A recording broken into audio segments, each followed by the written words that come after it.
Hi வீவோஸ், இன்னைக்கான வீடியோவில் என்ன நடக்கலாம்னு சொல்லிட்டு பார்க்கலாம். வீடியோக்குள்ளே போகிறதுக்கு முன்னாடி நம்ம சேனலில் லைக் அண்ட் சப்ஸ்கிரைப் பண்ணிவிட்டு கொஞ்சம் சப்போர்ட் பண்ணுங்கள். வாங்க இப்போ வீடியோக்குள்ளே போகலாம். எபிசோட் ரொம்பவே பரபரப்பாக போய்கிட்டு இருக்கு. நம்ம அயலி அர்ச்சனாவுக்கு டிரைவராக வேலை பார்த்த ராஜேந்திரனை பார்த்துடுறாங்க. ராஜேந்திரனும் அயலியை பார்த்துட்டு ரொம்ப பதட்டமாக அங்கேருந்து கிளம்பி போகிறாங்க. இதை பார்த்ததுமே சிவா வந்து அயலி கிட்ட கேட்குறாங்க, என்னாச்சு அயலி அப்படின்னு சொல்லிட்டு கேட்க, அதுக்காக அயலி சொல்கிறாங்க, சிவா அவங்க தான் ராஜேந்திரன் மாமா, அவங்க எங்கள் அம்மாவுக்கு டிரைவராக வேலை பார்த்தாங்க. ஆனால் என்னை பார்த்துட்டு எதுக்காக இவ்வளோ பதட்டமாக ஓடுறாங்கன்னு எனக்கு ஒன்றுமே புரியல. எனக்கு என்னமோ எங்கள் அம்மாவுக்கு ஏதோ ஒன்று ஆயிடுக்க, அந்த விஷயம் இவருக்கு தெரிஞ்சிருக்கும் போல். அதனால தான் நான் எங்கள் அம்மாவை பற்றி அவர்கிட்ட விசாரிச்சிடணும்னு சொல்லிட்டு என்னைய பார்த்துட்டு பயந்து ஓடுறாரு அப்படிங்கிற மாதிரி சிவா கிட்ட சொல்ல, உடனே சிவா எலிக்கிட்ட சொல்கிறாங்க, வா இனி நம்ம 2 பேரும் போயிட்டு அவரை ஃபாலோ பண்ணுவோம் அப்படின்னு சொல்லிட்டு 2 பேருமே ஃபாலோ பண்ணுறாங்க. அந்த ராஜேந்திரன் வந்து அயலி சிவா 2 பேருமே நம்மளை ஃபாலோ பண்ணுறாங்க அப்படிங்கிற விஷயம் தெரிஞ்சுட்டு அவர் சந்து புந்துக்களெல்லாம் போய் எப்படியோ அகிலாண்டேஸ்வரி வீட்டுக்கு போகிறாங்க. அங்கே போயிட்டு எல்லா விஷயத்தையுமே சொல்கிறாங்க.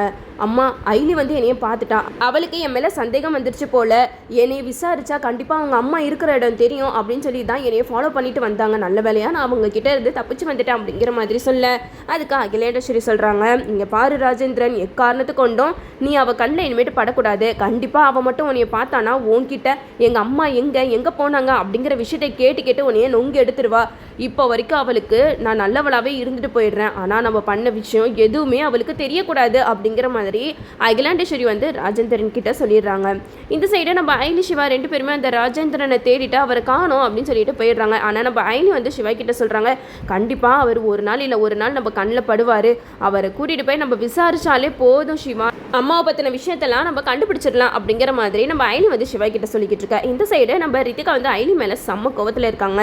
என்ன தைரியம் இருந்தால் வீட்டுக்கு வந்தவங்க என்னை கை நீட்ட அடிப்பாங்க, அதுவும் அந்த அயலினால. இந்த அயலி இனிமேட்டு இந்த வீட்டில் இருக்கக்கூடாது, 4 நாளில் என்னாலலாம் பொறுமையாக இருக்க முடியாது, இவளுக்கு இப்போமே முடிவு கட்டணும் அப்படின்னு சொல்லிட்டு மோனிகாவுக்கு ஃபோன் பண்ணுறாங்க. மோனிகாவுக்கு ஃபோன் மோனிகா, எனக்கு உன்னோட ஹெல்ப் தேவைப்படுது அப்படிங்கிற மாதிரி கேட்க, அதுக்கு மோனிகா சொல்கிறாங்க, இப்போ தான் நான் உனக்கு கண்ணுக்கு தெரிஞ்சனம்மா அப்படிங்கிற மாதிரி கேட்க, அதுக்கு ரித்திகா சொல்கிறாங்க, இந்த அயலினால எனக்கு இந்த வீட்டில் நிம்மதியே இல்லை, அதனால அவளை களங்கப்படுத்தணும். அதுக்காக இப்போ எனக்கு ஒரு ஐடியா இருக்குது, நான் அவங்க அம்மா ஃபோட்டோ அனுப்பிச்சி விட்றேன், உங்களுக்கு என்ன தோணுதோ அதுபடி அவங்கள பற்றி தப்பாக நியூஸ் சேனலில் பரப்பி விடுங்க அப்படிங்கிற மாதிரி ரித்திகா சொல்லிடுறாங்க. இதை கேட்ட மோனிகாவும், அந்த அயலியை பழி வாங்கணும்னு நானும் தானே வெயிட் பண்ணிக்கிட்டு இருக்கேன், இப்போ எனக்கு லட்டு மாதிரி ஒரு நியூஸ் கிடச்சிருக்கு, விட்டு வேணாம் அப்படின்னு சொல்லிட்டு மோனிகா அர்ச்சனாவை பற்றி தப்பாக நியூஸில் பரப்புகிறாங்க. அது மட்டும் இல்லாமல் அர்ச்சனான்ற போலீஸ் ஆஃபீஸர் வந்து தீவிரவாதிகளோட தொடர்பில் இருந்தாங்க, அவங்க ஒரு தேச துரோகி அப்படி இப்படின்னு சொல்லிட்டு அவங்கள பற்றி ரொம்ப பேசவும் நம்ம அயலினால் அதை கேட்கவே முடியல. அயலி ஒரு கட்டத்துக்கு மேலே அந்த வார்த்தையெல்லாம் கேட்டுட்டா அழுக ஆரம்பிச்சிடுறாங்க. எங்கள் அம்மா அப்படி கிடையவே கிடையாது, இவ்வளோ நாள் இல்லாமல் இப்போ எதுக்காக எங்கள் அம்மாவை பற்றி இவங்களாம் இப்படி தப்பாக பேசிக்கிட்டு இருக்காங்க, இதுக்கு பின்னாடி யாரோ இருக்காங்க அப்படின்னு சொல்லிட்டு நம்ம அயலி அந்த இடத்துல கதறி அழுகுறாங்க. அப்போ தான் நம்ம இந்திராணி வந்து அயலி கிட்ட சொல்கிறாங்க, அயலி அது யாரோட நியூஸ் சேனல் தெரியுதா, அது மோனிகாவோட நியூஸ் சேனல், கண்டிப்பாக இந்த மோனிகாவை யாரோ தூண்டி விட்டு தான் இப்படியெல்லாம் பேச வச்சுருக்காங்க அப்படிங்கிற மாதிரி சொல்ல, இதை கேட்ட ரித்திகா வந்து இந்திராணி கிட்ட சொல்கிறாங்க, என்ன நீ என்னைய பார்த்து எதுக்காக இப்படி பேசிகிட்டு இருக்கீங்க அப்படிங்கிற மாதிரி கேட்க, அதுக்கு இந்திராணி சொல்கிறாங்க, இங்கே இருக்கிற யாரோ தான் இப்படி தப்பாக அர்ச்சனாவை பற்றி சொல்லியிருக்காங்க, அது யார் என்னங்கிறத கண்டுபிடிச்சா அப்புறம் இருக்க அவங்களுக்கு அப்படிங்கிற மாதிரி நம்ம இந்திராணி சொல்லிட்டு போயிடுறாங்க. இந்த சைடு நம்ம அயலி வந்து அம்மாவை பற்றி இப்படிலாம் தப்பாக போடுறாங்களே அப்படின்னு சொல்லிட்டு ரூம்குள்ளே உட்காந்துட்டு இருக்காங்க. அப்போ அயலியை வெறுப்பேற்றுற மாதிரி ரித்திகா வந்து அயலி கிட்ட சொல்கிறாங்க, ஆமாம் கரெக்டாக தானே சொல்கிறாங்க நியூஸில், உங்கள் அம்மா ஒரு தேச துரோகி தான், உங்கள் அம்மாவை மாதிரி ஒரு கேவலமான ஆள் இந்த உலகத்தில் இருக்கவே முடியாது அப்படி அப்படின்னு சொல்லிட்டு நம்ம அர்ச்சனாவை பற்றி ரொம்ப தப்பாக பேச, இதை கேட்ட அயலிக்கு ஒரு கட்டத்துக்கு மேலே கோவம் வந்து ரித்திகாவை கழுத்து பிடிச்சி நெரிச்சிடுறாங்க. உடனே அங்கே இருக்கிறவங்களாம் ஓடி வந்து அயலியை சமாதானப்படுத்துகிறாங்க. அப்போ இந்திராணி வந்து ரித்திகா கிட்ட சொல்கிறாங்க, ரித்திகா அவளே பாவம் நொந்து போயிட்டுருக்கா, அவளை போயிட்டு எதுக்கு நீ தேவையில்லாமல் சீண்டிட்டு இருக்க, அதனால தான் அவளுக்கு கோவம் வந்து இப்படிலாம் பண்ணுறா அப்படிங்கிற மாதிரி சொல்ல, அதுக்கு செல்வராணி சொல்கிறாங்க, என்ன இந்திராணி இப்படி ஒரு கொலகாரியை வீட்டில் வச்சுட்டு நீ அழகு பார்த்துட்டு இருக்க, அவள் என்ன பண்ணுறா பார்த்தியா, அவங்க அம்மாவை பற்றி கரெக்டாக தானே நியூஸில் போட்டுட்ருக்காங்க, இதுக்கு மேலே என்ன பண்ண முடியும், அவங்க அம்மா என்னென்ன பண்ணாங்களோ அதனால தான் நியூஸில் இப்படி தப்பாக பேசிக்கிட்டு இருக்காங்க, அதுக்காக என் மருமக என்ன பண்ணா, அதுக்காக கொஞ்சம் அளவுக்கு வருவாளா அயலி அப்படிங்கிற மாதிரி கேட்க, இது கேட்டால் இந்திராணி சொல்கிறாங்க, இங்கே பாருங்க சித்தி, அவளே நொந்து போயிட்டுருக்கா, எது உண்மை எது பொய்ன்னு தெரியாமல் இந்த மாதிரி மோனிகாவோட நியூஸ் சேனலில் அடிக்கடி இப்படி நடக்கிறது சகஜம் தானே, இதெல்லாம் கேட்டுட்டு எப்படி அவங்க அம்மாவை தப்பாக பேச முடியும், அதனால தான் அவளுக்கு கோவம் வந்துருச்சு அப்படிங்கிற மாதிரி சொல்ல, அதுக்கு செல்வராணி சொல்கிறாங்க, இங்கே பாரு இந்திராணி, இதுக்கு மேலே எங்களால் பொறுமையாக இருக்க முடியாது. இப்படிப்பட்ட கொலகாரியெல்லாம் நீ வீட்டில் வச்சிருக்க கூடாது. இவனால் கண்டிப்பாக என் மருமகளோட உயிருக்கு ஆபத்து வரும். இப்போமே அவளை வீட்டை விட்டு துரத்து அப்படிங்கிற மாதிரி சொல்ல, இதை கேட்ட இந்திராணி சொல்கிறாங்க, இல்லை சித்தி, என்னால் ஐலியெல்லாம் வீட்டை விட்டு துரத்த முடியாது. இதுக்கு பின்னாடி கண்டிப்பாக நம்ம குடும்பத்தில் இருக்கிற யாரோ தான் சம்மந்தப்பட்டிருக்காங்க.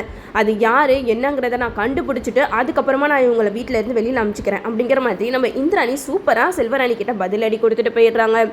இந்த சைடு நம்ம ரித்திகா வந்து ஐலியை பார்த்து சொல்கிறாங்க, என்னடி என்னவே கழுத்தை நெரிக்கிற அளவுக்கு வந்துட்டியா, பாரு உனக்கு இந்த ரித்திகா யாருன்றதை காற்று அப்படின்னு சொல்லிட்டு செம்ம கோவத்தோட போயிடுறாங்க.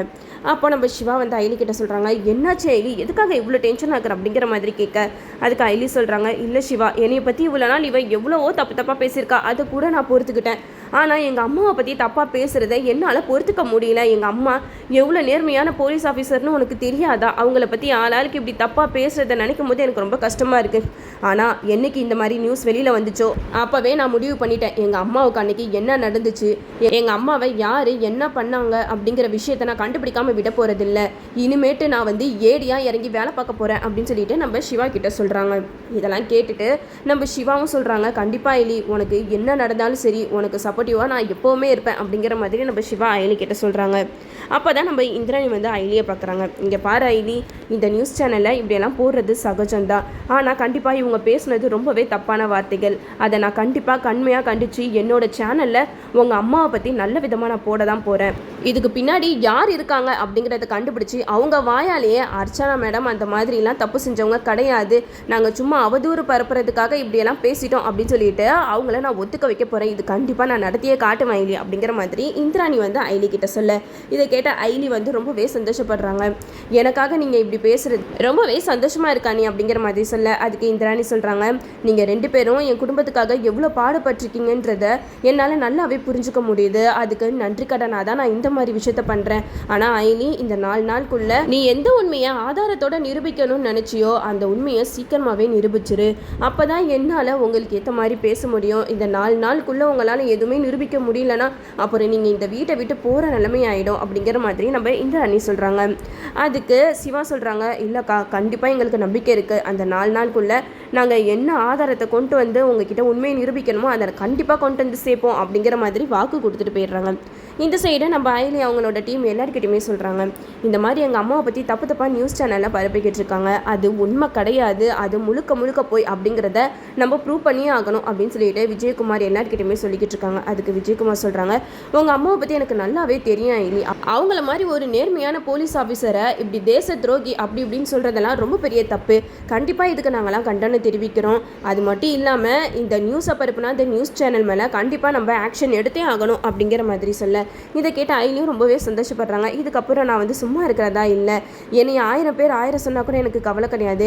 எங்கள் அம்மாவை பற்றி யார் இப்படி அவதூறாக நியூஸ் பரப்புனாங்களோ அவங்க கண்டிப்பாக தண்டனையை அனுபவிச்சே தான் ஆகணும் அப்படிங்கிற மாதிரி நம்ம ஐலி வந்து ரொம்பவே ஆவேசத்தோட பேசிக்கிட்டு இருக்காங்க. இந்த சைடு நம்ம செல்வராணி வந்து ரித்திகா கிட்ட சொல்கிறாங்க, என்ன ரித்திகா, இப்போ பெரிய பிரச்சனையில் மாட்டின மாதிரி இருக்குது, இது எவ்வளோ பெரிய பிரச்சனை தெரியுமா, இந்த ஐலி நீ தான் இந்த நியூஸை இப்படி தப்பாக பரப்புன அப்படிங்கிற விஷயத்தை கண்டுபிடிச்சி மீடியாக்கெல்லாம் தெரிவிச்சுட்டானா அப்புறம் நம்ம குடும்பம் எவ்வளோ அசிங்கப்பட்டு நிற்கும், அது மட்டும் இல்லாமல் ஓ மானம் போயிடுமேமா அப்படிங்கிற மாதிரி சொல்ல, இதை கேட்ட ரித்திகா சொல்கிறாங்க, அதெல்லாம் ஒன்றும் ஆவாதத்தை நான் பார்த்துக்கிறேன், அந்த ஐலி என்ன மீறி எதுவுமே செய்ய முடியாது அப்படிங்கிற மாதிரி பேசிக்கிட்டு இருக்காங்க. கண்டிப்பாக நம்ம ஐலி வந்து ரித்திகாவை அசிங்கப்படுத்த தான் போகிறாங்க, இந்த மோனிகாவோட சேனலை இழுத்து மூட தான் போகிறாங்க, அதையும் நம்ம வெயிட் பண்ணி பார்ப்போம். ஓகே வீவர்ஸ், இந்த வீடியோ உங்களுக்கு பிடிச்சிருந்தா லைக் பண்ணுங்கள், மறக்காமல் நம்ம சேனலை சப்ஸ்கிரைப் பண்ணிடுங்க.